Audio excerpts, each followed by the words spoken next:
Yeah, so we are an organization that was founded in 2016, and we are working exclusively on developing community energy projects in Greece. And we are also a member of RESCOP EU, which is the European Federation of Energy Cooperatives. Can you see the slide? Yes. Okay. So we are working mainly on project development. We work closely with citizens, with municipalities, and with local SMEs on developing community energy projects. We work on research with universities and other academic institutions. We work on capacity building, training, and education, and we pay a lot of attention on advocacy. We try to advocate to local governments as well as the national government about promoting energy communities. So very briefly, right now, since 2018, there is specific legislation for energy, specific law for energy communities that was introduced following the transposition of Renewable Energy Directive 2 by the European Union. So that has helped a lot for community energy projects to be developed, and for citizens and for everybody to become aware of community energy projects. So how do we work with municipalities? At least how we try to work, because it is not always an easy task. We mainly try to work with them on using the rooftops of their buildings and the schools in order to apply self-consumption. I will explain in a while what this model is about, collective self-consumption. So that way they can cover the energy needs of the building, and also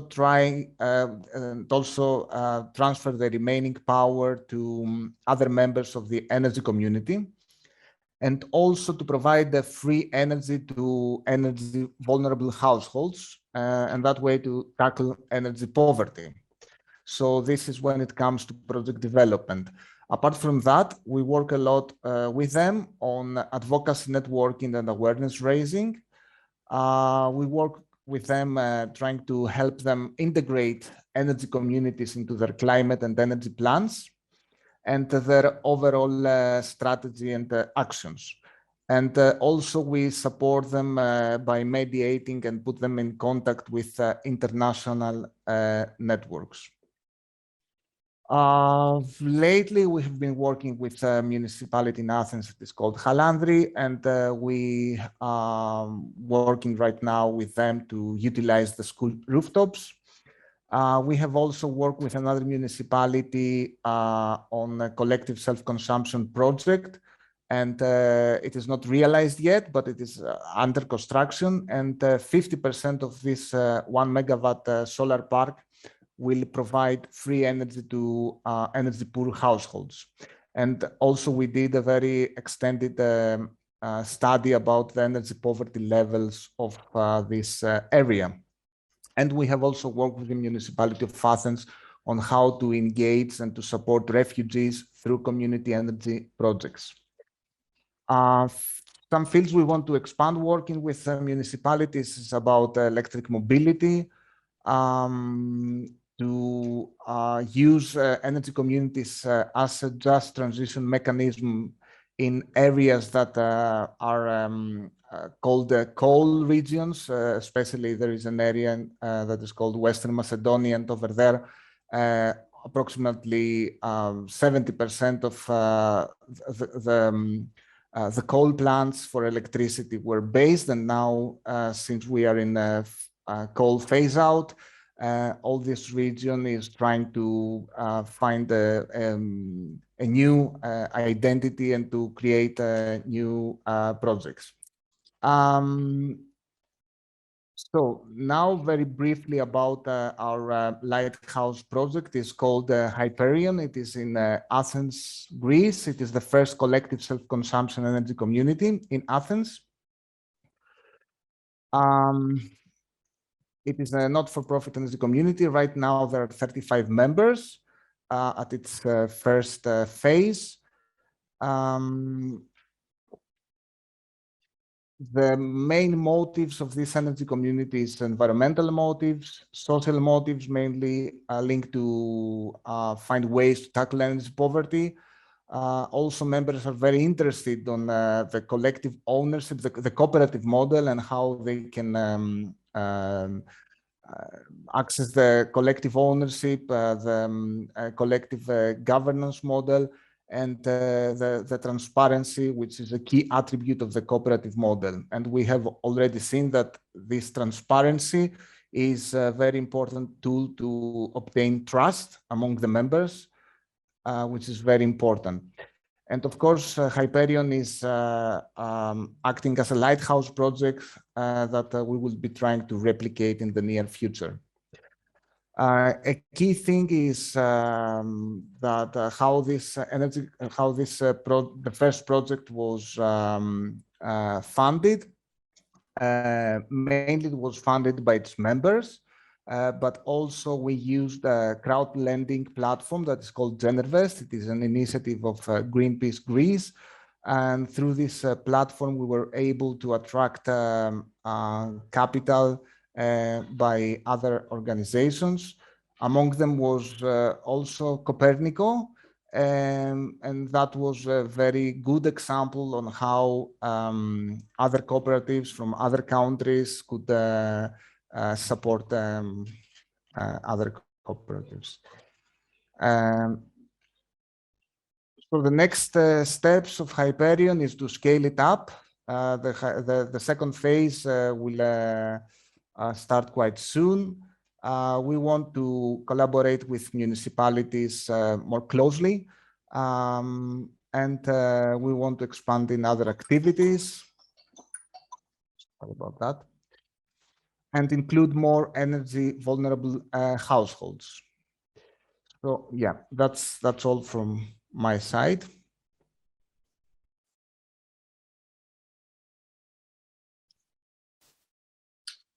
Thank you, Dimitris. Are there any burning questions in the chat? As far as I can see, there haven't been written yet any questions to Dimitris, but for sure later there will be more questions, but not any burning question at the moment. Okay. I have a question. If you could. Sorry. I have a question, if I may. Who's speaking? Guilherme. Guilherme. Okay, so it's for Dimitris. So I believe you're I didn't saw if you mentioned exactly this. I believe you're the Hyperion community actually works with virtual net metering. So it's possible that the solar panels are somewhere else, and the energy is actually consumed in Athens. Is that correct? Yes. I forgot to mention, this is the most important thing. There is a regulation in Greece that allows for installing a collective solar park remotely. For instance, imagine that you live in a block of flats, in a flat in the center of Athens, and where you are not able to install a photovoltaic panel on the rooftop. So what we do with collective self-consumption through the virtual net metering model, we can build a collective solar park, say 100 kilowatt, in the suburbs of Athens, and each member to buy a share or more shares from this collective solar park, and through that to cover their energy needs. For instance, if a household needs 2 or 3 kilowatt to cover their annual energy needs, they can buy 2 or 3 kilowatts out of the 500 kilowatts of this collective solar park. That has helped a lot to implement this kind of self-consumption projects. One of the challenges with that, one of the problems is that it is not bankable. Banks do not provide loans for that. Speaking from an economic point of view, it is very sustainable, financially speaking, but there is no revenue because you don't sell electricity. What the provider does, they calculate the electricity production from the plant, and they also take into account the electricity consumption, and you only pay for the difference.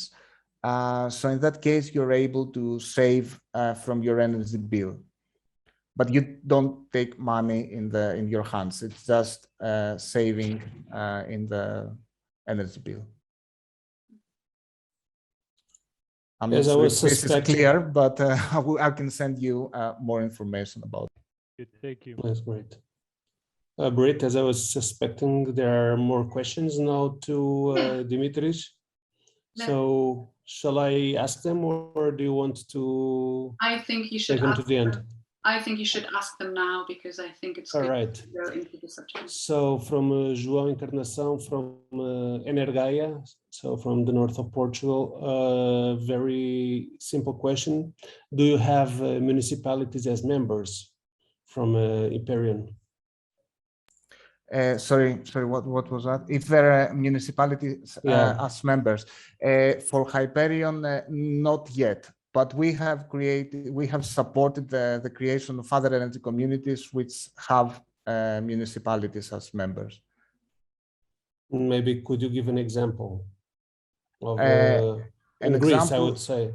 Yeah, an example is the municipality of Aspropyrgos, where there are one member is the municipality itself, and also there are local citizens, local SMEs in this energy community. Mhm. Maybe I would invite you to write down this energy community in the chat, so just so it's easier for us and not to try to find out how we have it. How can we write it in Greek, that municipality? So the next question would be, could you say a little more about how the scheme for providing energy to those in energy poverty works? Who do you prioritize? How does the scheme help them? So this question is from Laura from Carbon Co-op. Mm-hmm. So it's in the chat if you want also to. Yeah. So there are two cases here. One case is about Hyperion, for instance. In Hyperion, there are 30 members right now. And when we were doing our budget, when we were preparing our budget and the business plan, we calculated that if 30 members can invest a few €100 more, we could build a little bit bigger photovoltaic plant and provide for free approximately 4 to 5 kilowatts to energy to poor energy households. So this is the case for Hyperion. Now, especially for municipalities, municipalities are able to get some grants from the government, and through that they can do again the same. They can provide 3 kilowatts to support energy poor households. So regarding your question on how to prioritize, this is not always an easy task. There are some terms and conditions that energy poor households need to fulfill. And the municipalities have access to this data, but this is not publicly available.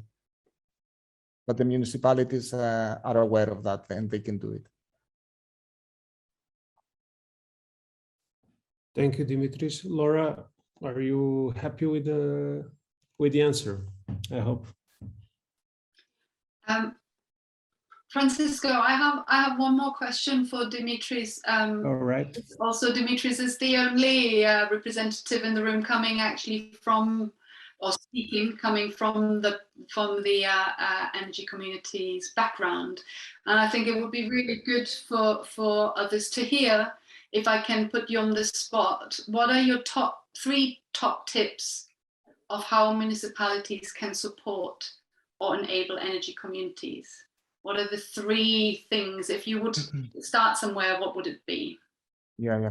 A key thing, what we are trying to do right now is, as I told you earlier, so far we were installing these photovoltaic plants in the suburbs of Athens because it is very hard to find the right spots and the right piece of land within urban areas. Municipalities have access to these kind of places. So municipalities could provide the rooftops of their buildings and the schools and other buildings as well to energy communities without necessarily meaning that they need to participate in this energy community. There are many energy communities right now in Athens, but they don't have access to land or rooftops. So the municipality could provide this opportunity to local energy communities. So that would be very, very important. I wouldn't say that financing and funding is something that municipalities can do to support energy communities. I don't think they have the capacity to do it. Another thing they could definitely do is obviously to raise awareness and provide training and education. Yeah, that's another important thing. And the last thing is also to create their own energy communities and then to invite citizens.